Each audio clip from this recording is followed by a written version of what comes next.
আসসালামু আলাইকুম ওয়া রাহমাতুল্লাহি ওয়া বারাকাতুহু। আমি আইয়ুব আলী আনসারী, আইয়ুব আনসারী পেজ থেকে বলছি। সম্মানিত দর্শক শ্রোতা, আজকে যে বিষয় নিয়ে আলোচনা করব, আল্লাহ তাআলা পবিত্র কুরআনুল কারীমের একটি আয়াত, সূরা বনী ইসরাঈলের। সূরা বনী ইসরাঈলের ২৩ নম্বর আয়াত। আল্লাহ তাআলা কি বলছেন এই সম্পর্কে আজকে আলোচনা করব ইনশাআল্লাহ। আসুন আমরা সবাই আলোচনার মধ্যে চলে যাই। আল্লাহ রাব্বুল আলামিন পবিত্র কুরআনুল কারীমের সূরা বনী ইসরাঈলের ২৩ নম্বর আয়াতের মধ্যে বলছেন, ওয়ালা তাকরাবুজ জিনা ইন্নাহু কানা ফাহিশাতাও ওয়া সাআ সাবিলা। হে মানুষ সকল, তোমরা জেনা ফাহিশার কাজ থেকে নিজেকে বিরত রাখো, কেননা এটা হচ্ছে অশ্লীল এবং খারাপ মন্দ কাজ, অর্থাৎ এই কাজ করা যাবে না। আসুন এখন হাদিসের ব্যাখ্যায় কি বলা হয়েছে। মুসনাদে আহমদের মধ্যে বলা হয়েছে, এক ব্যক্তি আল্লাহ রাসূল সাল্লাল্লাহু আলাইহি ওয়াসাল্লামের কাছে আসলো। সে এসে বলছিল, ইয়া রাসূলাল্লাহ, আমাকে অনুমতি দিন, আমি জিনা করব। আমার জিনা করতে বড় পছন্দ হয়।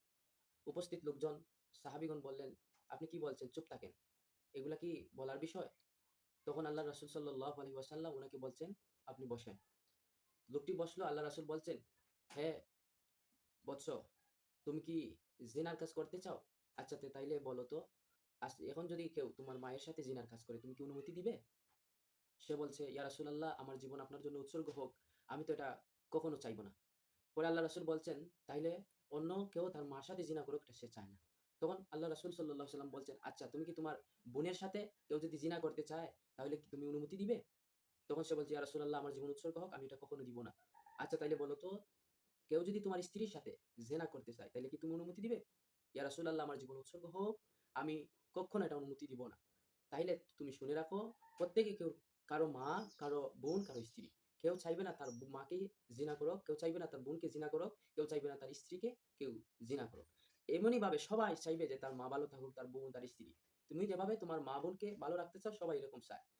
তাইলে লোকটিকে আল্লাহর রাসূল উপদেশ দিলেন এবং আল্লাহর রাসূল লোকটির মাথায় হাত বুলাইয়া দিলেন এবং উনার জন্য দোয়া করলেন, আল্লাহ ওকে পবিত্র করে দাও। তার মনের যে আশা আকাঙ্ক্ষা গুলা নাপাকি দূর করে দাও এবং তাকে পবিত্র হিসাবে কবুল করো। পরবর্তীতে আল্লাহর রাসূলের দোয়ার কারণে ওই ব্যক্তি এমনভাবে পবিত্র হয়ে গেল, আর কখনো কোনো নারীর দিকে কোনো খারাপ দৃষ্টিতে চায় নাই। নারী দেখলে অনেক সম্মান করত। এইভাবে আল্লাহর রাসূল ওই লোকটিকে উপদেশ দিলেন। তাইলে আমরা জানতে পারলাম মুসনাদে আহমদের মধ্যে এই হাদিস এসেছে।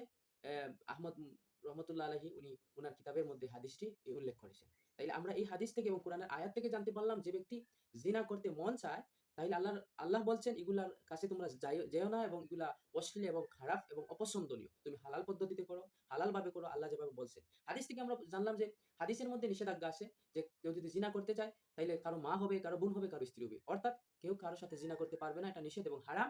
হালাল পদ্ধতিতে সবকিছু বলে দেওয়া হয়েছে, হালাল পদ্ধতি করা এটা জায়েজ এবং সওয়াবের কাজ। আল্লাহ তাআলা আমাদেরকে এই কোরআনের আয়াত এবং হাদিস অনুযায়ী আমাদের প্রত্যেককে মানার এবং চলার তৌফিক দান করেন।